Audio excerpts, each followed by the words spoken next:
boy. No, this is real. This is not real. This is not real. This is not real. Are you kidding me? Oh my god. And he took the ring out of his pocket, and I was launched onto another planet.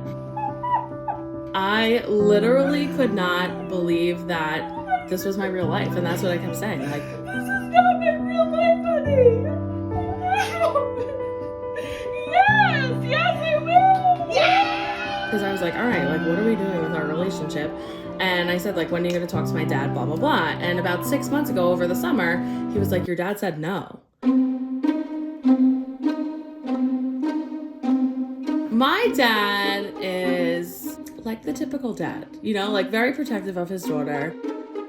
I said, you know, obviously I'd love to marry your daughter, and obviously it comes with a lot of planning. Like, do you think it's something that we can do now or something that we can plan together? And then he just said very briefly, he's like, I appreciate it, but yes, planning. That's kind of what But he has taken a nice liking to Ralph, so I really was surprised when he told me. I complimented him, like, you know, I was like, oh, you know, I'm very, very appreciative because, you know, my life, I never really had like a parent figure, and he took a really big step in my life, and I consider him like a father figure, and I was very, very appreciative. My parents got separated when I was around 3rd grade. It was definitely a lot. My childhood was a little intense. With my dad, you know, we've had our, you know, tick for tack, but, you know, at the end of the day, my dad loves me, and I love my dad. What about like when you were going through cancer?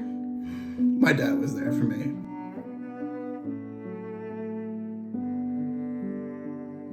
I'm very appreciative that I went through cancer, and that sounds really stupid at first, but if it wasn't for cancer, it really opened up a lot of doors in my life that I didn't know were actually there, in terms of like my family and my relationships and rekindling the relationship with my dad.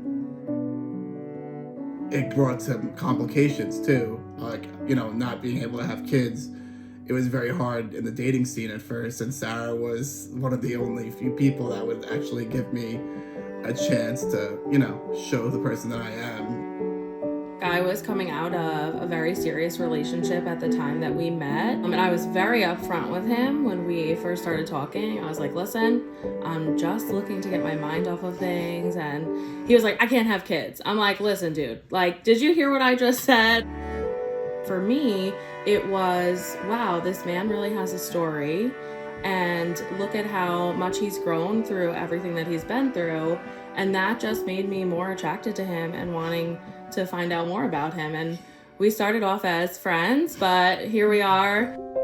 2 weeks before New Year's, I asked Sarah's dad, is it possible we have a conversation because I'm surprising Sarah over New Year's? And so I was very, very direct this time.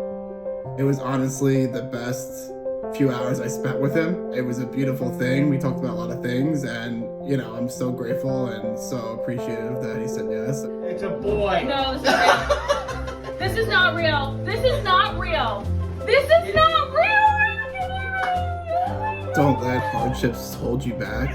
Always learn from them. And, you know, at the end of the day, you might be able to take away some good things from them. It's not always bad things that you take from them. So, Like going me? through, yeah, like you.